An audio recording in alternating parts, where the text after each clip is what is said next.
Yes, sir. Call the meeting of the County Commissioners to order this the 18th day of September 2018. Thank everybody for being here. We appreciate all of you who attended tonight. Our first thing on our agenda is the invocation, and we got our in-house invocation person, Miss Belinda Stewart. Miss Stewart, would you come up and do our invocation, please? And thank you for doing this for us. Thank you. Let us pray. Our gracious God, we come before you tonight, and Lord, we're grateful for many things. We thank you for the finished work of Christ on the cross. And Lord, as we look back over this past weekend, Lord, there are counties and towns that are still dealing with devastation, and God, we lift those up to you tonight.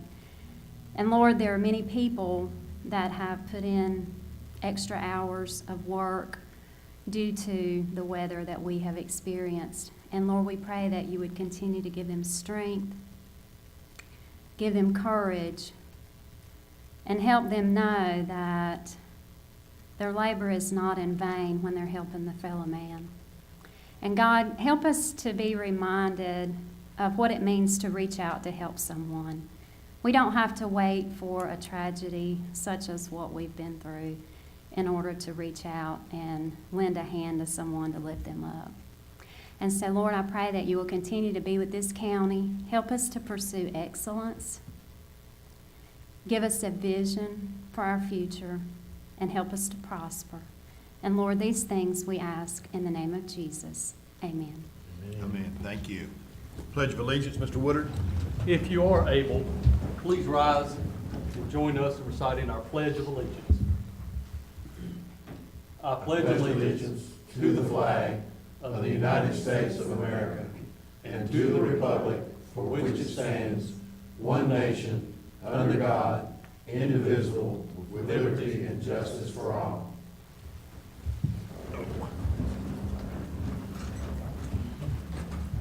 So we need to, yes.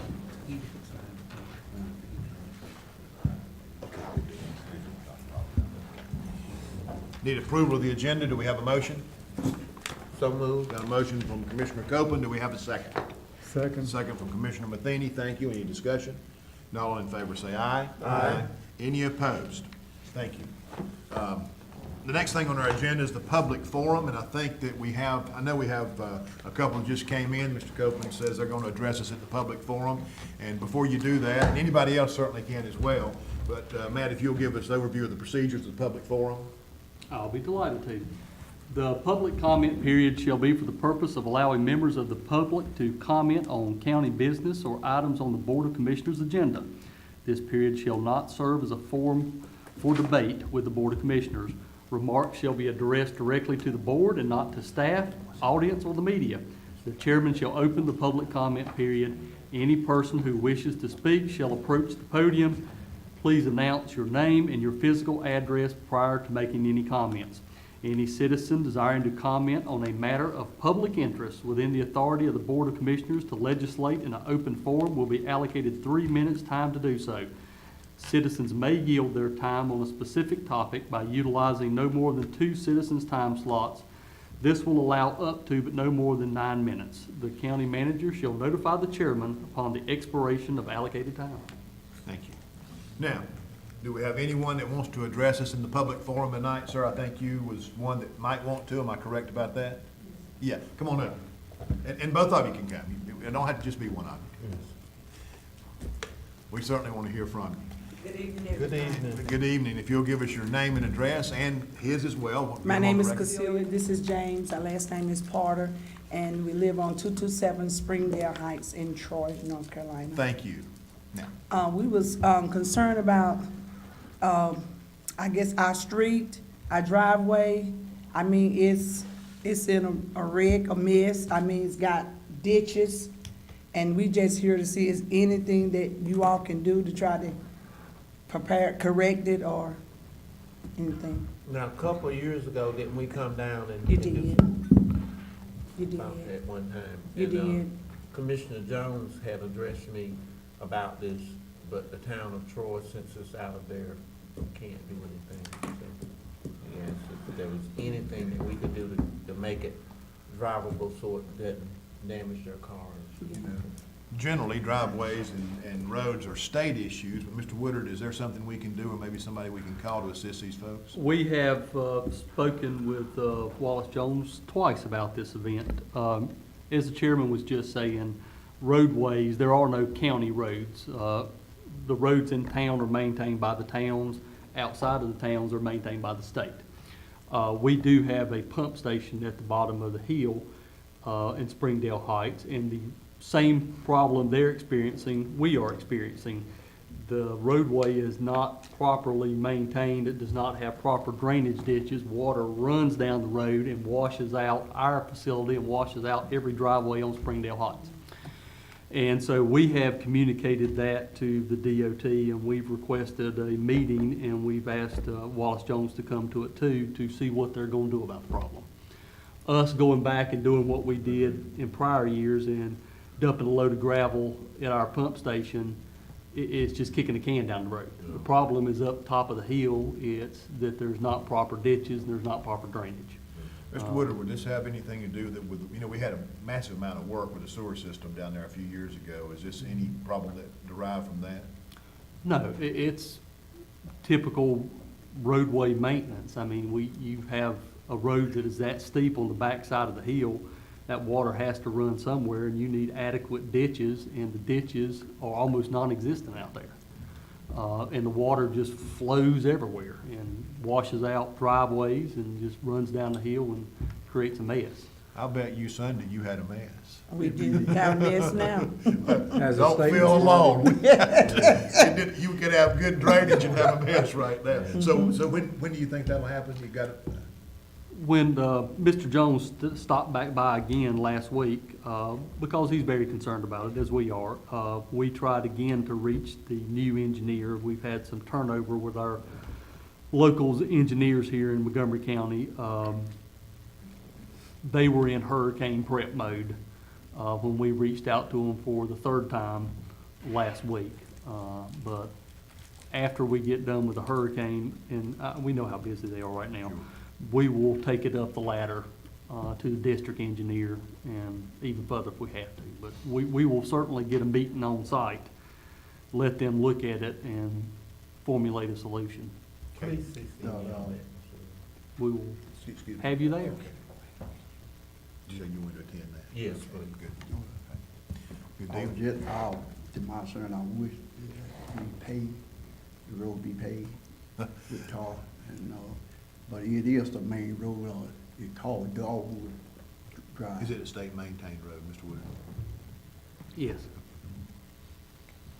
I can tell you, there's a lot of streets we'd like to see paved in here, so I'm not telling you that to diminish your hopes, but we'll Right. certainly do everything we can. That's, Yeah, I've been up, she haven't, but I've been up here several times. that's all. Right. But they say that they had somebody down there, but they never respond back.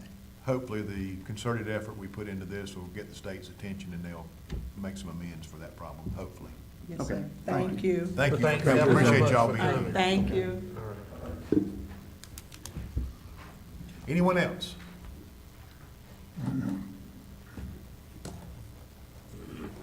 If not, we'll move on to consent agenda. Commissioners, do we have a motion to approve the consent agenda? So moved. Got a motion from Commissioner Matheny. Do we have a second? Second. Second from Commissioner Wooten. Are there any discussion? Not all in favor, say aye. Aye. Any opposed? Thank you. And now we have the county manager's report. Mr. Manager, I think we discussed today, you're also going to have a report at the top of this about our storm and. That's what I wanted to lead off with, and if I can, I'll ask Robbie and Brian Helms to come up, and Chris Hildreth, I want him to come up to speak about some of our infrastructure issues. Chris is on his way back from the water plant right now. As you would imagine, with the inflow into the river, we are having significant turbidity issues. And so Chris is on his way there, so y'all can talk slow and wait for Chris. You know, we're a rural county, and we try to provide essential services to the public on a very limited budget, limited facilities, limited equipment, limited personnel.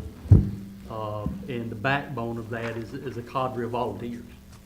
I mean, that's essential services in Montgomery County, and when a storm like this is forecasted, especially after the National Weather Service briefing on Monday, you know, you get a sense of just impending disaster.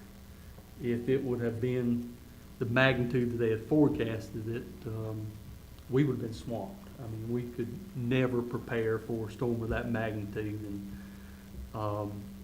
But staff, Robbie, Brian, and Chris, and the sheriff's office, and social services, and the health department, all the volunteers, you know, just faced this with hearts of lions. I mean, they did not let it daunt them, the magnitude at hand.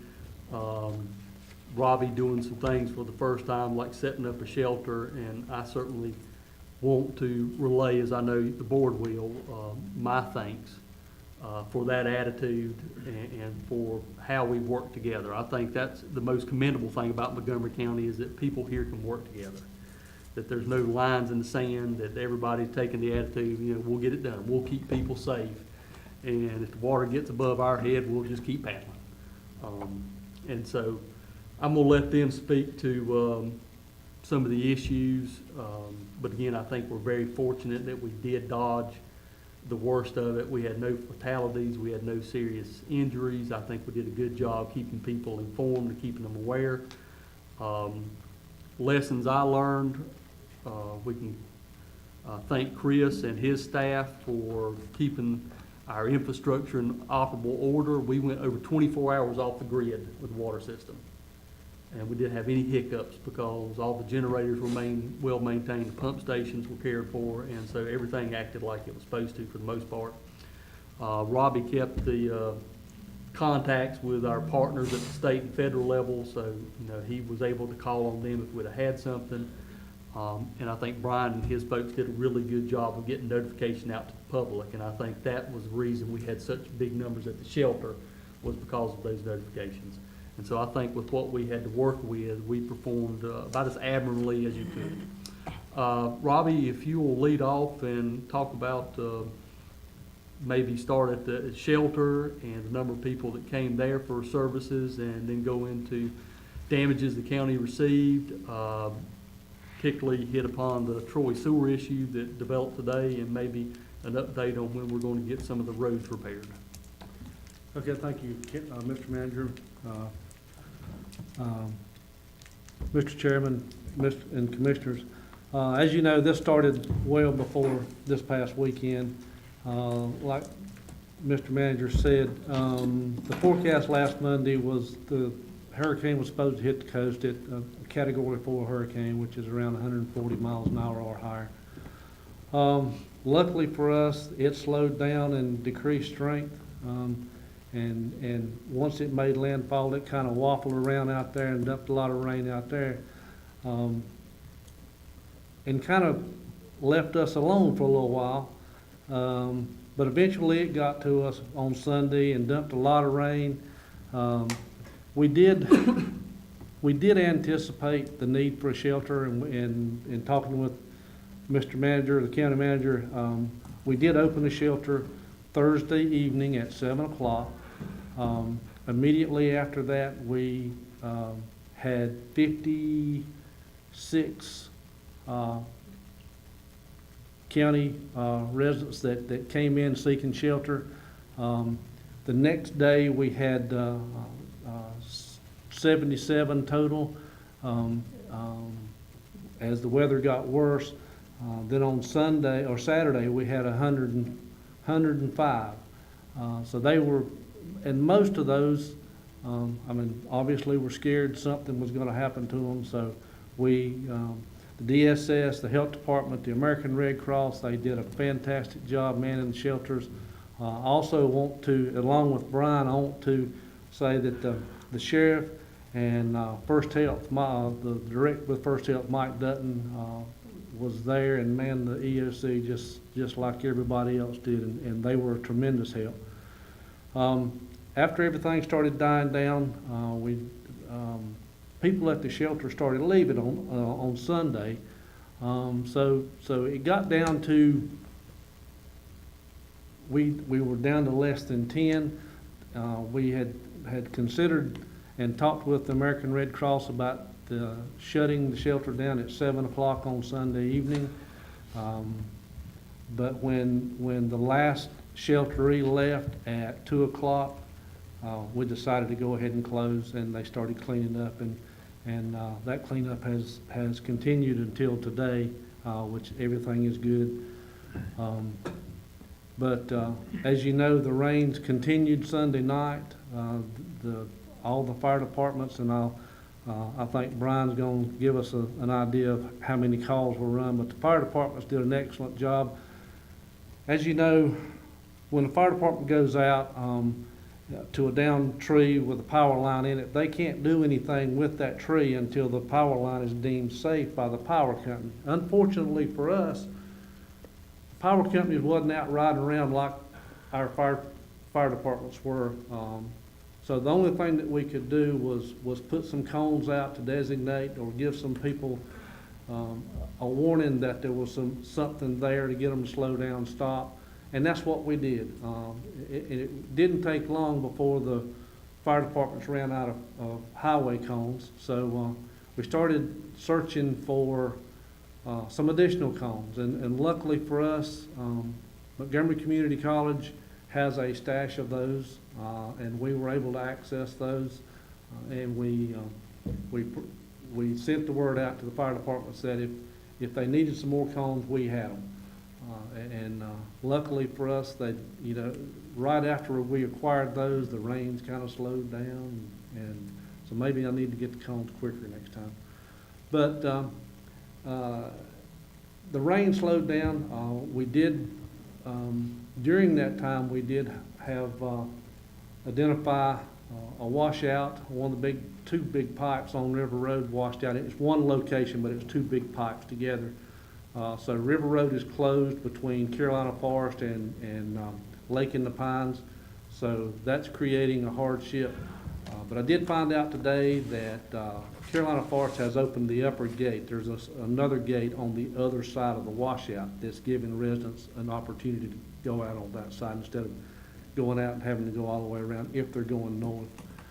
So that's a good thing. The other washout was on Mullenix Road, which is the second entrance to the UR Forest above the El Dorado Outpost. A big pipe down there washed out.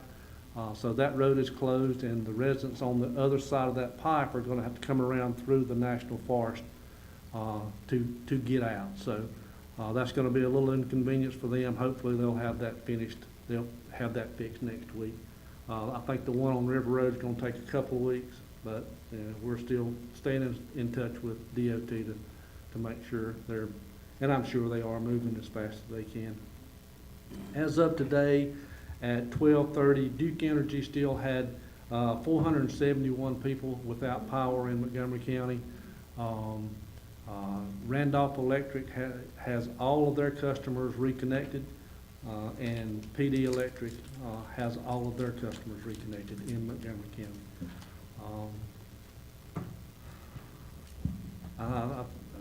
Unless there's any questions. Troy Sewer. Oh yeah, Troy Sewer. Found out today that their sewer lagoon that holds a combination of storm runoff water, and raw sewage had a breach in their dam last night.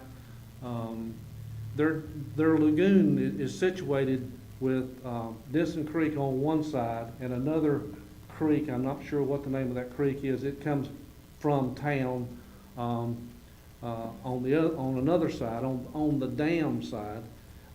They had a breach in their dam last night that released 17 million gallons of water. Now, that's not all raw sewage. It's a combination of rainwater and sewage. So, but that breach has completely drained that lagoon. We have talked to the state, got the state involved, and we're trying to get FEMA involved. At this point, the state is talking to the Army Corps of Engineers to see if they can help with the repair. A couple of estimates that I heard today was Tommy Lemons gave an estimate of well over $250,000 for repair. The town's engineer, his estimate was $300,000 or more. So that's going to be a considerable cost of the town, which will help put us over the threshold to be able to apply for FEMA relief. As of my last conversation with my area coordinator with the state, that threshold has not been determined. And just as soon as it is, I will be more than willing to share that with the county manager so we can get things rolling. But right now, we're just kind of in a holding pattern until they make that determination. Questions, commissioners? I have a comment, just like to say, Mr. Smith, we're grateful for what you and everyone involved done. I was in one of the stores on Monday, and this lady came up and thanked me for the shelter. She said, my house was just rocking and rocking. And I got my daughter to go over to the shelter. I said, well, I'm glad that we was able to provide that safety for you. And she hugged me, and I told her that I would convey the thanks to you guys, but she felt really safe. She came all the way from Bell Acres over, and so you're to be commended for making the citizens feel safe. And I'd like to make a comment too, Robbie. I sat at home in my old law firm days. I still use the scanner, so I listened to a lot of what was going on. And most citizens don't have a clue how busy they were. Brian's the communication people, and the firemen and the rescue. Most citizens wouldn't have a clue what they do. And you just sound like you did a great job. Robbie, you'll certainly let us know what we can do to assist and get elected officials on the state and federal level to get that designation that's going to allow folks to access federal funds and low-interest loans. Andrew sent me something earlier today, an email talking about flood damage in areas that are not designated floodplains, so people don't have flood insurance. Andrew pointed out that the sensors on Little River, on the 17th at 3 a.m., those sensors stopped reading. And at that point in time, Little River was up 25 feet. Flood level's 14 foot, and the prior record was 16 foot. So there's no telling how high it actually got, and the amount of water that ran every which way as water will, but a lot of folks probably suffered some kind of damage, and so if we can get them access to low-interest loans, that would be a tremendous help. So I will say, I've been around the county for several years, and I've never seen the water over Troy County Road Bridge. If the old bridge had been there, yeah, I've seen it over that a time, but I would never have guessed I would have seen it over the current bridge, and it was. It was high enough. There's a green sign at the end of the bridge, and it was up to the bottom of that green sign, well over the guardrails. Vicky Manus and her husband, the water got right up and touched the bricks on her house, but it didn't get into her house. And obviously, the bridge at Okiwimi was underwater also. But I've never seen the water that high. It was amazing. Other questions or comments? Robbie, thank you, and thank you, more importantly, thank you and all the folks that was involved for working through this thing. Still got a ways to go. Yeah.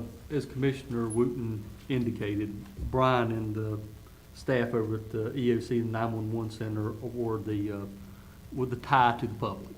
And so they're the ones that received all the calls and tried to reassure people and get services to them. And so I asked Brian to just come and talk about the call volume, the call types, his views on the preparedness, his views on the teamwork. I know at the EOC, it was staffed constantly by officials from DSS and the health department, the sheriff's office, had mayors there and volunteers there that were trying to get everybody coordinated, work together as a team, and maybe talk about response times and any lessons learned from that area. Brian? Okay. I pulled some numbers from the 13th at 8 a.m., which is when we opened the EOC, to Monday morning at 10 a.m., which is when we opened up here at the county. During that time, we've got approximately 440 calls to 911. That's a small portion of what handled, going into what Mr. Wooten was saying. it was chaos for several times during the event, most notably Monday night between 8 and 10 o'clock, Friday night between 8 and 10 o'clock. We had a lot of wind, trees were falling. The center answered 29 calls in an hour for downed trees and power lines during that time, which is as much as they can handle at normal staffing levels. Sunday night, it was 4 of us in there, and it was, at times, it was all we could do to keep the wheels turning. But during the call, we entered 676 CAD entries for various things. Most of those were road hazards, flooding, trees down. There was a few trees on houses, not that many, thankfully. A few assist motorists, but just, I think there was like 5 of those. And to my knowledge, there was not anything serious that I heard about. There was 37 calls to our hotline we set up that you may have read about, the 571-7109. 21 calls to the recorded information line, which is good that there were as few calls as they were. I think that shows that there was some, we got the word out early, and people knew where to go to get the information during the event. The busiest areas, going by the fire department numbers, was Mount Gilead, followed by Troy. They had as many call. They had almost double the call volume of anyone else, with the exception of Bisco. So those were the areas that had a lot of calls. The fire departments ran really hard during this event, which everyone did, but there was more traffic for them than about anybody else, and they were struggling to keep up with flooded roads. A lot of the calls didn't even make CAD because they were out riding the roads trying to figure out where things were flooded and relaying that to us so we could keep EMS and law enforcement up to speed in case someone had an emergency. So overall, though, considering that I've participated in very few events, nothing of this magnitude, I thought everyone worked together really well. And I think we prepared as well as we could. There's a few minor things that I would do differently in hindsight, but we didn't have any major technical issues. We're very fortunate. Moore County lost their communication center, which is a huge deal. Several others down east lost their 911 systems completely. The residents couldn't dial 911. We were very fortunate that didn't happen to us. And a lot of those things were out of those folks' hands. They just couldn't prepare for the technical issues that this storm threw in their way. So we're very fortunate that we didn't have those problems. Other than that, is there any questions? Questions, comments, commissioners? Do you have any other backup if that goes down? You're just on your own? We have 4 911 trunks that come into our center and 2 at our backup site at the jail. During the event, we got down to 1 trunk at one time because our trunks are based out of Rocky Mountain, Clinton, down east. And that's a CenturyLink thing. That's just how their trunks are set up. But I was able to call them during the event. They reset 2 of them, so we were back to 3, which was more than enough to handle the volume that we had. If we had to, we could have swapped them to the jail and still answered them here. So we've got some redundancies there, thankfully. But some of those trunks, the raw circuits go through Southern Pines, and if if the connection points are destroyed, there's just very little anyone can do to fix that. But the state 911 board stayed in contact with me the entire time. They were calling me and texting me, 12 o'clock, 1 o'clock in the morning to make sure we were okay. The state EOC was contacting us, so we were well taken care of by those above in the state as well. Other questions, comments? Well, we certainly appreciate it, and pass that down to everybody, if you will, for us, Thank you. please. Chris, I was telling the board how hurried and harried you've been during the storm and after the storm, the turbidity issues at the plant. Matthew Morris, Public Utilities Director, had a baby this morning. And so he's been off doing that, and so Chris has been handling everything. We talked about, we were fortunate we dodged the big impact here that was predicted, but I said lessons learned that you were without power or the water system was without power for 24 hours, and we didn't have any significant issues because of the good prep work you and your staff put in there. And so we certainly appreciate that work. I know after the storm, with all the rain working its way into the ground and getting the pipes moving around, so when the pumps come on and the pipes go to shaking and improperly laid on bedrock, they bust. And so Chris has been on top of that, but again, thank you for rushing back up here from the water plant. But if you just want to give the board an update on the status of those lines and conditions at the plant, and hopefully when all this will be resolved. Okay. Thank you. I think the board knows the areas that we've had breaks at. The first one was happened early Sunday morning. We still believe it's under Little River, going down Pekin Road. And so we have, of course, isolated it off.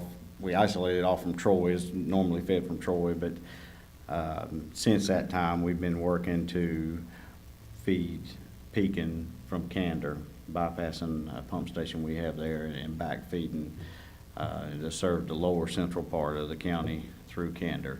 And right now, the crews have just finished up hydrating the last lines, so everybody should have a little bit of pressure at least. It's going to take some time for everything to balance out. We basically enlarged the Candor pressure zone to include Pekin, and so there's going to be some fluctuations while everything settles out, and there'll be some future issues there to deal with if we have some low pressure points and things like that. But I think we can overcome that. We've got to get a baseline to understand what we need to do. The bottom line is that everybody should have a little bit of water, minus about 4 customers that are right on the river, and we're going to be able to move their taps to provide them water.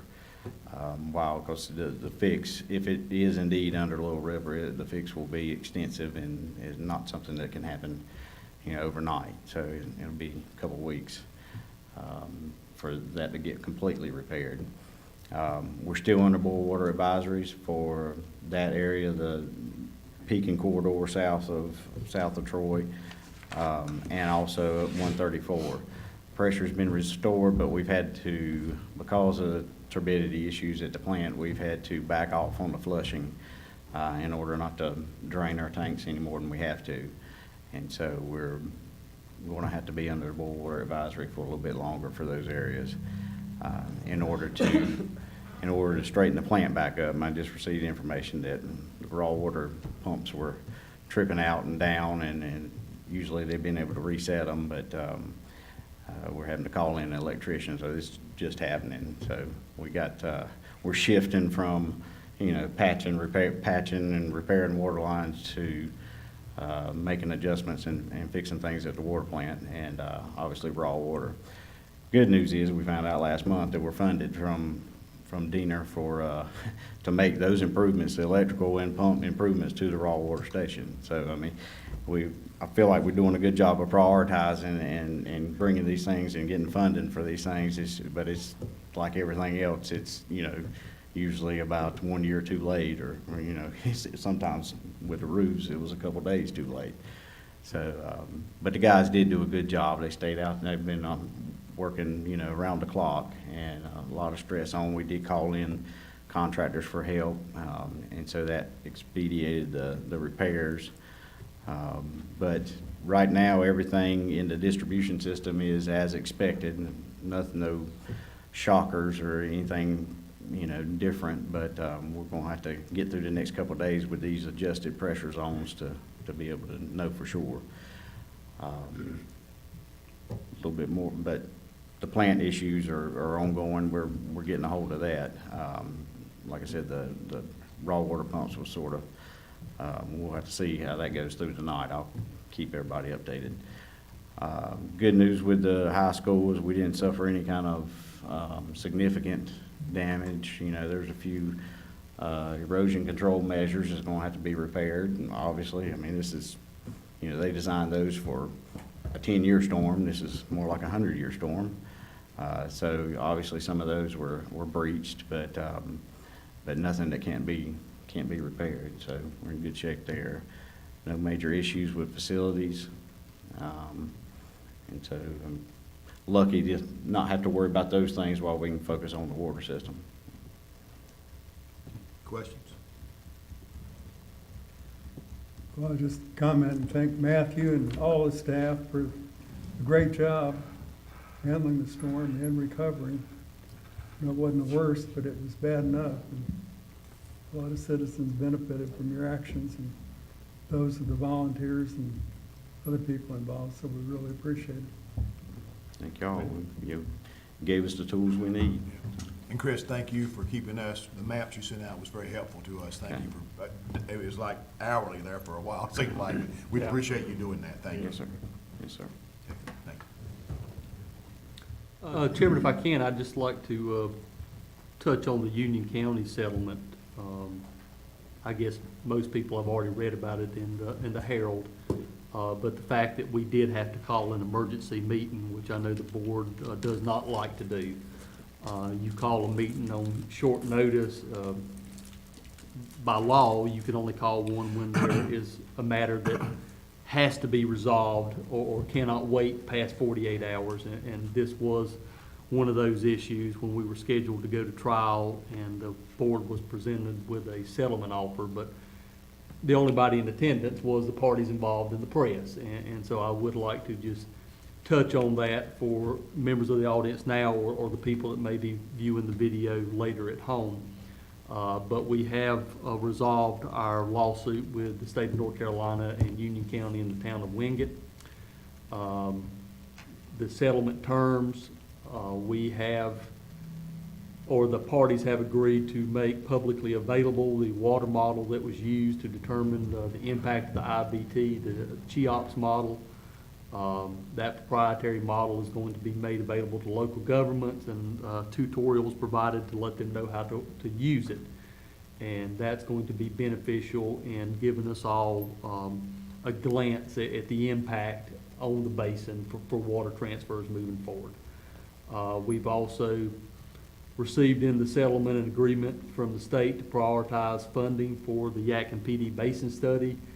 That's something that we demanded early on, that the state needed to get ahead of the demand for resources and to do some long-term planning and protect the resources of the Yadkin PD so it did not end up like the Catawba. We got concessions in the settlement for better notification to the public. We received a voting membership in the Yadkin PD stakeholders group.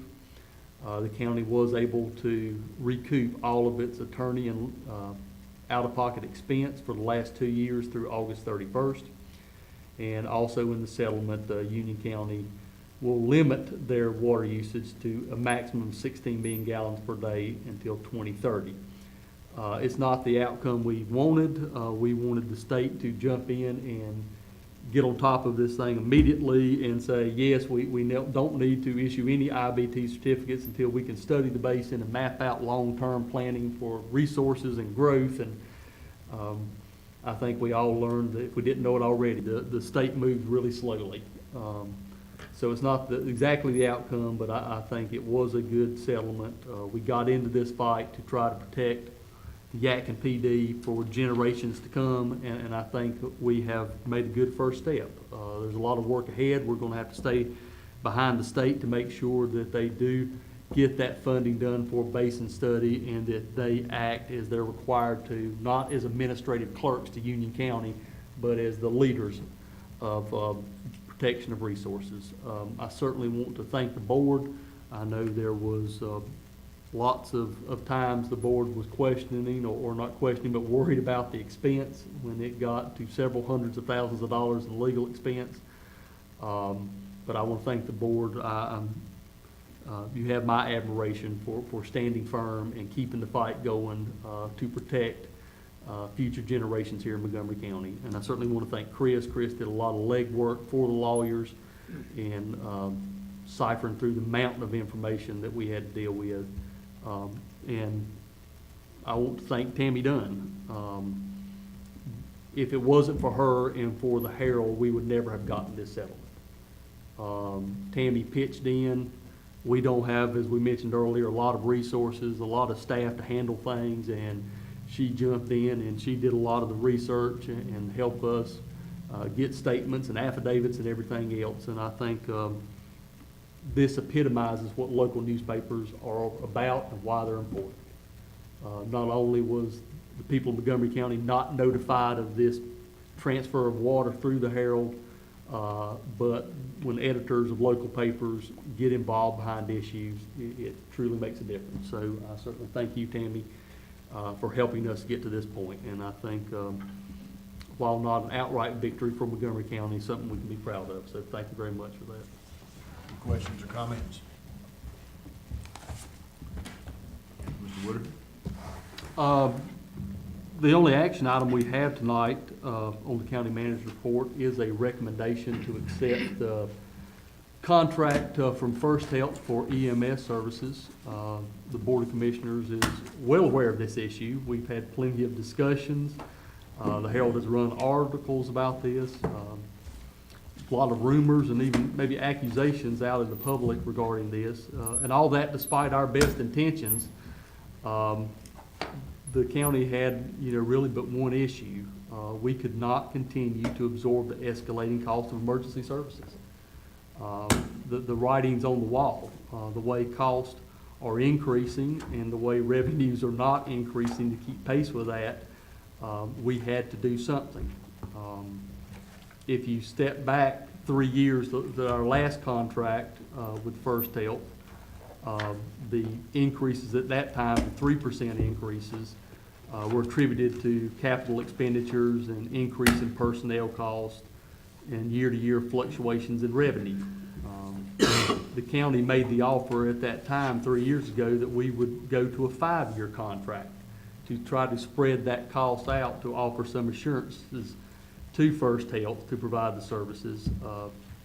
Jackie and Jim were part of those conversations, and of course our offer to move to a 5-year contract was denied by First Health. We were then presented this current year with a new contract that had 4 to 5% increases. We all asked First Health to try to come up with a list of options for us and alternatives to provide services. They indicated that the current model was the only model they'd be interested in. The county then proposed several models of our own. We offered to provide the capital to try to keep the cost down, and that offer was refused. The county offered to go to a cost-plus type model to protect First Health that they did not collect the revenues that they were envisioning or planning for. That was refused.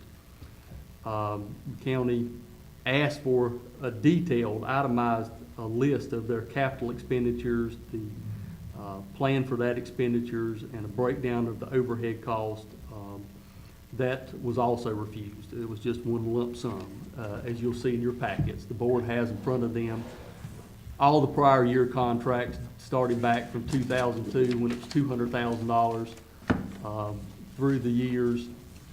They also have a list of comparable county costs for expenditures in other departments. The bad news is, or the worst news is, not only is First Health not able to provide any additional models, but meeting with their finance, we were told flatly, I was told flatly, that it's only going to get worse. That the revenues are going to decrease and the expenditures are going to increase. And so there's nothing positive to look forward to. We got offered a revised contract from First Health that cut some of the cost. That's what you have before you in the final document in the packet is that revised contract. There was no explanation as to where those cost savings came from, but we're certainly thankful for any help in trying to defray cost. But at this point, we're kind of the same place we were 5 months ago. The cost of essential services continues to rise. And we are going to have a difficult time absorbing those costs. My recommendation is to certainly approve the First Health contract, as we have made it abundantly clear from day one. They provide a tremendous service. They provide it with a level of professionalism that's unmatched. And we're certainly thankful for that and for what they do.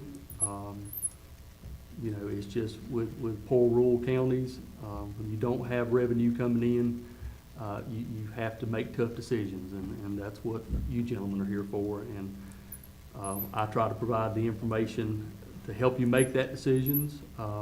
Right now, my recommendation again is to approve that contract, but to also for us to continue looking at all emergency services, looking at whatever revenue may be available, looking at the possibility of emergency service tax districts.